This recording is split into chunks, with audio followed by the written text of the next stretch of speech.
ask you about Peyton. Obviously, I know you've not been working with him for very long, coming in this year, but I'm sure you watched film of him, been working with him. He had a good season last year. He's been mentioned as a guy that has the kind of next level ability. From your standpoint, what are some of the things that you see that he needs to do to get to that ceiling that a lot of people think he has? Yeah. Well, first of all, it seems like I've been working with him forever because this has been an extended fall camp. But, I think the first thing he had to do was, get healthy. And he's worked really hard. I think he's in the best shape of his life, from a physical standpoint. And I think right now he's working on every aspect. I think he's got to get a little bit better in every aspect, from run blocking to pass pro to, he catches a ball. He's got really good ball skills. That's something that, I think has always stood out with him. But you've seen the gradual increase in his ability to, to block in pass pro, to block in line, to block on the perimeter. So just, be a complete player. And we watch a lot of NFL tape, as we're breaking things down. So I think that, he has a goal and he sees what it takes, and he's working awful hard towards that. All right, John Blad and Tom Brew. I guess this is a question about Peyton, but just a broader philosophical question. I mean, when an athlete is involved in an off-the-field incident, how difficult is that in terms of then building trust with that player in terms of, they're going to do the right things on and off the field? And what has Peyton done to show you that he is going to do the right things and that incident was not reflective of who he is as a person? Yeah, well, I think first of all, when things happen off the field, either they're a pattern of things that have happened previously, or it's a one-time deal. And I think for him, in his situation, it wasn't something that had been a repetitive pattern. So, it happened. We moved on from it. We talked a lot. I think the biggest thing he did was, he took it very seriously on the fact that he wanted to improve, not just as a football player, but as a young man.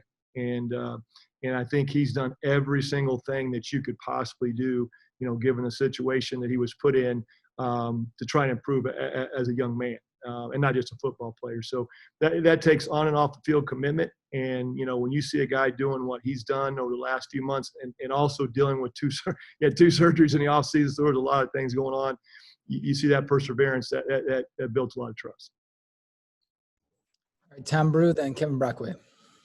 Kevin, I asked this of Coach Jones yesterday, but I wanted to get your perspective on it too, here being in your first year and working with Nick and the rest of the offensive coaches.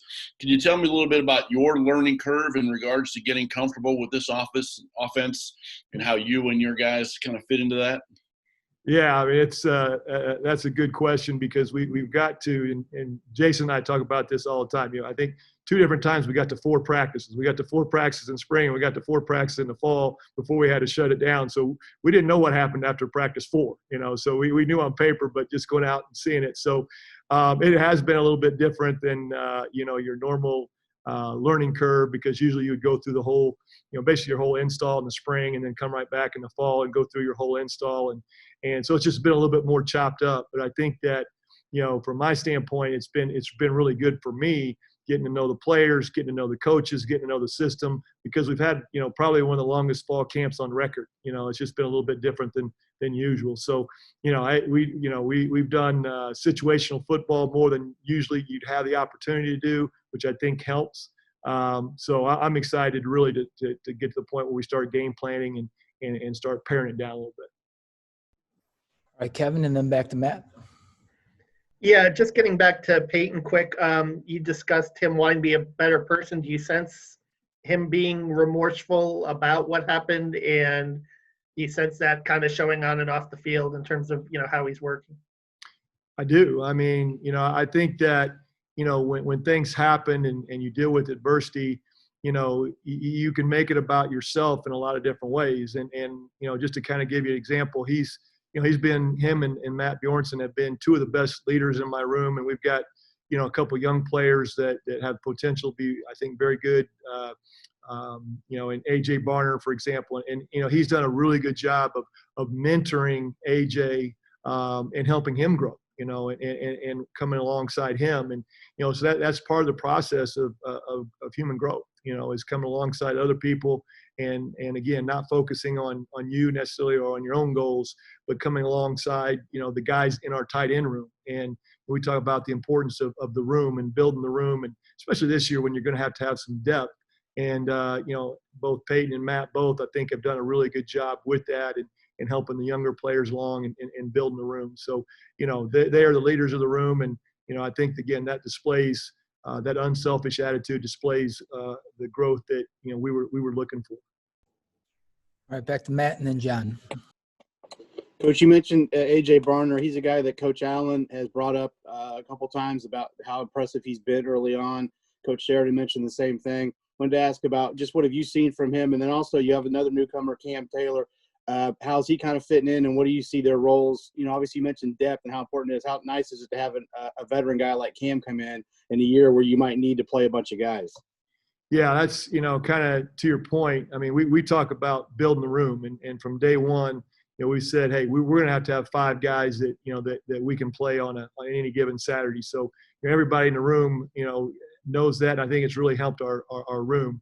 As far as AJ, AJ is an offensive guy with a defensive mentality. He's one of those guys that, his physical skill set, he's 6'6", like he's around 240 right now, and he's nowhere close to where he's going to be from a strength and probably from a bulk standpoint. But, he's very aggressive in the run game. He's very coachable. He's a very smart kid. He didn't play a lot of tight end in high school, so we really wondered about his ball skills. He's had tremendous ball skills, especially in the red zone. He's a big target in the red zone. He has ability, has good body control, and he's been coachable. And to the point I made earlier, I mean, he's got some veteran guys and Peyton and Matt who he's able to learn from. And when I'm not, specifically coaching him, he's able to go to those guys on the sideline and they're help coaching him as well. So I think that's really helped, his learning curve. And he does. He has a chance to be, a really good football player for us and a really good football player in the Big Ten. Cam is kind of dealt with some injury issues. And so right now, we're just trying to get Cam to a point where, we know it's going to be a long season and not pushing some things and just trying to get him to a point where he's ready to come in and contribute because he's a big body, and when he lines up out there, it almost looks like at times like he's an extra offensive tackle in an 80 jersey. So, I know that, what he brings to the table and so it's just a matter of getting everybody healthy and rolling through, to get to game week and just knowing that it's going to be a 9-week season and everybody's probably going to have to contribute in some way or shape or form. All right, John, and then Tom, last one. We've obviously talked about a bunch of guys, but Gary Cooper, obviously a guy who can kind of split out and a pretty good pass catcher. We were talking about A.J. Barner and Cam and all those guys. I mean, where does Bjorson fit, I guess, in this mix? Kind of what is his niche, if you were to describe him? What's his niche? He's a blue-collar guy, can do it. I mean, you can plug and play with Matt. I mean, he's a guy that I probably have as much faith as anybody in the room because, he knows everything that he needs to know. He can tell people what to do. He can move around. He's interchangeable.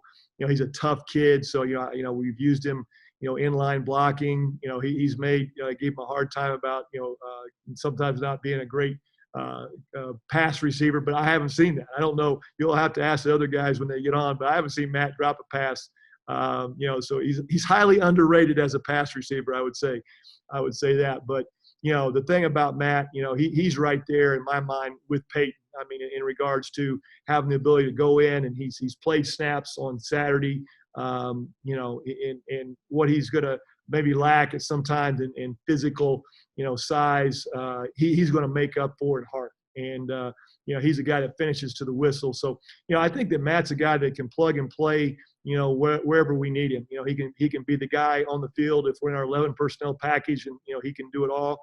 He can also come in our 12 personnel package and him and Peyton make a good duo in that group. So a lot of faith in Matt and, he's had a really good fall so far. All right, Tom, last one. Kevin, with the tight end room like it is, it seems like you've got the luxury there of somebody being able to do everything. Maybe not necessarily one person who can do it all, but enough bodies everywhere to kind of get through everything you need during the course of a game. You feel pretty comfortable with that depth in regards to everybody's roles and responsibilities? I do, and that's exactly kind of how we've approached it since July. That it was going to be a little bit of tight end by committee, just not knowing exactly everybody's health and where we were going to be, not knowing when we were going to play. It's really kind of, I think that the delay has helped us get healthy for the most part, and really get a good idea of what guys can do. But those extra walkthroughs that we've had, the extra individual work that we had, I think has been really important for everybody to develop the room. So we do feel like we have some depth in talking with with Nick and some of the other guys in the offensive room. Probably more depth at that position than what we've had for a few years. So we're excited about it, and we just got to keep everybody healthy and everybody improving week by week. Thank you.